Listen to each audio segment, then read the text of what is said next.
Hi you Tamil entertainment viewers எல்லாருக்குமே ஒரு big வணக்கம். நான் உங்கள் விஜய் தர்ஷன். ஸோ நான் இன்றைக்கி என்ன மூவி ரிவ்யூவோட வந்திருக்கேன்னு பார்த்துட்டிங்கன்னா ரணம். எஸ் அஃப்கோர்ஸுங்க, ரணம் மூவி தான் ரிவ்யூவோட உங்களுக்கு நான் வந்திருக்கேன். இந்த மூவியை டைரக்ட் பண்ணது யார் பார்த்திங்கன்னா நம்ம ஷெரீஃப் டைரக்ட் பண்ணியிருக்காங்க. இந்த மூவியில் ஆக்ட் பண்ணியிருக்கிறது யாருன்னா நம்ம வைபவ் ஆக்ட் பண்ணியிருக்காங்க. அண்ட் தென் வந்துட்டு நந்திதா ஆக்ட் பண்ணியிருக்காங்க. அப்புறம் வந்துட்டு சரஸ்வதி மேனன், அதுக்கப்புறம் தன்யா ஹோப், அண்ட் தென் லாஸ்ட்டாக இவங்க கூட எல்லாமே வந்துட்டு ஒரு பிரபலமானவங்க தான் ஆக்ட் பண்ணியிருக்காங்க. நம்ம சுரேஷ் சக்கரவர்த்தி ஆக்ட் பண்ணியிருக்காரு. இந்த படத்தில் அப்படி என்னதான் சொல்ல வராங்க அப்படின்றத கதைக்குள்ளே போய் பார்த்துடலாம் வாங்க. ஸோ படம் ஸ்டார்டிங்கில் நம்ம வைபவ் அவங்க ஃப்ரெண்ட்ஸ் எல்லாருமே காட்டுறாங்க. எல்லாருமே டாஸ்மாகில் வந்து பேசிகிட்டு இருக்காங்க. என்ன தான் அப்படி பேசுகிறாங்கன்னு பார்த்தா நம்ம வைபவுக்கு ஒரு ஆக்சிடென்ட் ஆகிடுது. அந்த ஆக்சிடென்ட்டில் வந்துட்டு என்ன நடந்துருச்சுன்னா, இதுக்கு முன்னாடி அவர் என்னென்ன ஞாபகம் வச்சுருந்தாரோ எல்லாமே மறந்துடுவார். அவருக்கு ஞாபகம் படுத்திட்டு இருக்காங்க அவங்க ஃப்ரெண்ட்ஸ் எல்லாமே. உனக்கு இந்த மாதிரி ஆக்சிடென்ட் ஆயிடுச்சு, நம்ம இங்கெல்லாம் இருந்தோம், இங்கெல்லாம் போனோம் அப்படின்னு எல்லாமே ஞாபகப்படுத்திட்டு இருக்காங்க. இதில் வந்துட்டு நம்ம வைபவுக்கு வந்துட்டு ஒரு ஒய்ஃப் இருக்காங்க. அந்த ஒய்ஃபும் அந்த ஆக்சிடெண்ட்டில் என்ன ஆனாங்க, குழந்தை இருக்குது, அந்த குழந்தை என்ன ஆச்சு அப்படின்றலாம் அவங்க ஃப்ரெண்ட்ஸ் வந்து சொல்லி அவங்களுக்கு ஞாபகப்படுத்திட்டு ட்ரை பண்ணிட்டு இருக்காங்க. இதெல்லாம் அப்படியே போக ஒரு படம்னு எடுத்துக்கிட்டாலே நம்ம ஹீரோ என்னவா ஆக்ட் பண்ணியிருப்பாங்க. லைக் வந்துட்டு ரொம்ப பெரிய இதெல்லாம் இல்லாமல் ஒரு நார்மலாக இருக்க மாதிரி, அதிலிருந்து அவர் எப்படி வெளியே வராரு அப்படின்ற மாதிரி எல்லாமே வந்துட்டு பேட்டர்னில் காமிச்சிருப்பாங்க.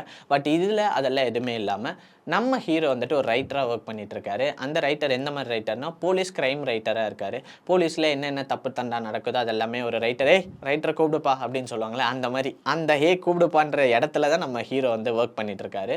ஒவ்வொரு கிரைமாக வந்து எழுதி கொடுத்து இந்த மாதிரி போயிட்டு இருக்காரு. அப்போ வந்துட்டு அன்னைக்கு காலையில 6 மணி அப்படின்ற மாதிரி அன்னைக்கு காலங்காத்தால போலீஸ் ஸ்டேஷன் வாசல்ல ஒரு பெட்டி வந்து இருக்கு. அந்த பெட்டியை ஓபன் பண்ணி பார்த்தா அதுல 2 கால்கள் வந்து எரிச்ச நிலையில இருக்கு. யார் இதை இங்கே எடுத்துகிட்டு வந்து வச்சிருப்பா, இதோட மோட்டிவ் என்ன அப்படின்னு சொல்லிட்டு போலீஸ் எல்லாம் பரபரப்பாயிட்டாங்க. இந்த பரபரப்பு அப்படியே காமிச்சிட்டே இருக்காங்க. வெவ்வேறு இடத்துலையும் இதே மாதிரி பெட்டிகள் இருக்குது. அதுலேயும் வந்துட்டு கை பகுதிகள், உடம்பு பகுதிகள், கால் பகுதிகள், அப்படி எல்லாமே நிறைய பகுதிகள்லாம் அங்கே எல்லாமே எரிச்ச நிலையில் இருக்குது. இதோட மோட்டிவ் தான் என்ன புது விதமாக இப்படி கொலை பண்ணுறாங்களே, இது யார் பண்ணுறா அப்படின்றத போலீஸ் தேடிட்டே வந்துட்டு இருக்காங்க. அப்போ போலீஸ் வந்துட்டு ஒரு பக்கம் தேடிட்டு இருக்காங்க, வைபவம் ஒரு பக்கம் தேடிட்டு இருக்காங்க. அப்போ போலீஸ்க்கு டிங்குன்னு ஒரு மைண்ட் வந்துருச்சு, நம்ம ஏன் இந்த அங்கங்கே இருக்க பகுதிகள்லாம் இருக்கு இல்லையா, உடம்பு பகுதி, அதெல்லாம் ஒன்றா சேர்த்தா ஒரு க்ளூ கிடைக்கும் அப்படின்னு சொல்லிட்டு அதெல்லாம் ஒன்றா சேர்த்து வச்சு பார்க்குறாங்க. அப்படி பார்த்தா ஒவ்வொரு உடலுமே வெவ்வேறு உடலில் சேர்ந்த உடல்களாக இருக்குது. ஏன்னா கால் வேறு ஒருத்தர் தான் இருக்குது, கை எல்லாமே வேறு ஒருத்தவங்களாக இருக்குது. போலீஸால் எதுவுமே பண்ண முடியல. ஒரே உடம்புனா கூட கண்டுபிடிக்கலாம், ஆனால் இப்படியெல்லாம் இருந்தால் அது வந்து கண்டுபிடிக்க முடியாது. இதே பேட்டர்னில் என்ன பண்ணுறாருன்னா ஒரு மாஸ்க் வேறு ஒன்று வச்சிடுறாங்க. இது ஒரு நியூ பேட்டர்னாக கொண்டு வந்துட்டுருக்காங்க இந்த கதையில். ஏன் இதை யார் இப்படி பண்ணுறா, மாஸ்க்கும் போட்டுக்கிறாங்க, கை கால் எல்லாம் வெவ்வேறு எல்லாமே எரிச்ச நிலையில் இருக்குது, இது என்ன தான் இதோட மோட்டிவ் அப்படின்னு சொல்லிட்டு இப்போ போலீஸும் மண்டியை பிச்சு தேடிட்டே இருக்காங்க. தேடும் போது பார்த்தா நம்ம இன்ஸ்பெக்டரும் காணாம போயிடுறாரு. ஐயோ, இவரை தேடுறதே ஒரு கதையாக வச்சிருக்கலாம் போல், ஏன்னா அந்த மாதிரி இவரையும் ஒரு பக்கம் தேடிட்டே இருக்காங்க. அப்போ தாங்க அந்த டைமில் தாங்க வணக்கண்டா மாப்பிள்ளை அப்படின்னு சொல்கிற மாதிரி நம்ம தன்யா ஹோப் வந்து அந்த போலீஸ் ஸ்டேஷனில் சார்ஜ் எடுத்துகிட்டு அவங்களும் ஒரு பேட்டர்னில் தேடிட்டே இருக்காங்க.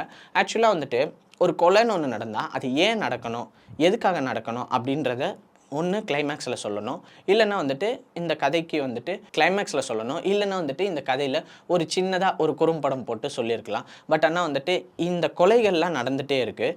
இந்த கொலைகளில் ஏன் இப்படி பண்ணுறாங்க, எதுக்காக ஒரு பாடியை எரிக்கணும், எரிச்சா கூட ஏன் கட் பண்ணி பாட்டாக வச்சு எதுக்கு போலீஸை கொலைப்பணும் அப்படின்றத இவங்க வந்து தன்யா ஹோப்போ ஒரு பக்கம் தேடிட்டே இருக்காங்க. நம்ம ஹீரோவும் ஒரு பக்கம் தேடிட்டே இருக்கார். ரைட்டராக இருந்தோம் இந்த மாதிரி வேலைகள் பண்ணிகிட்டே இருக்கு, ஏன் நடக்குது, எதுக்காக நடக்குது அப்படின்னு சொல்லிட்டு இதெல்லாமே ஃபர்ஸ்ட் ஹாஃபில் வரைக்கும் இப்படியே தேடிட்டே இருக்காங்க.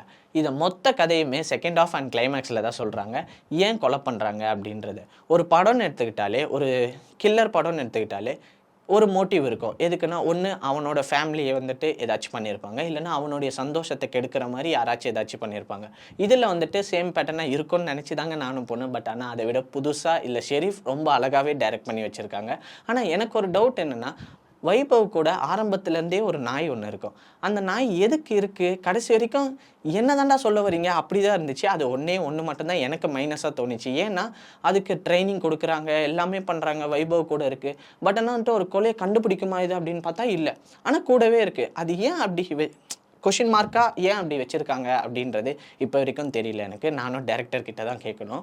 ஸோ வந்துட்டு இந்த படத்தில் என்ன சொல்ல வராங்கன்னா, ஒரு பிணம் இருக்குது, அந்த பிணத்து கூட டைம் ஸ்பெண்ட் பண்ணுற நம்மளை மாதிரி ஆட்களும் இங்கே இருக்காங்க.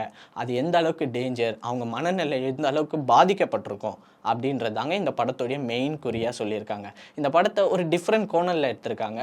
கண்டிப்பாக இந்த க்ரைம் படத்தை நீங்கள் கண்டிப்பாக தேட்டரில் போய் பாருங்கள். அந்த கொலை எல்லாமே ஏன் நடந்துச்சு அப்படின்றத கிளைமேக்ஸில் ஒரு ட்விஸ்ட்டோடு வச்சுருக்காங்க.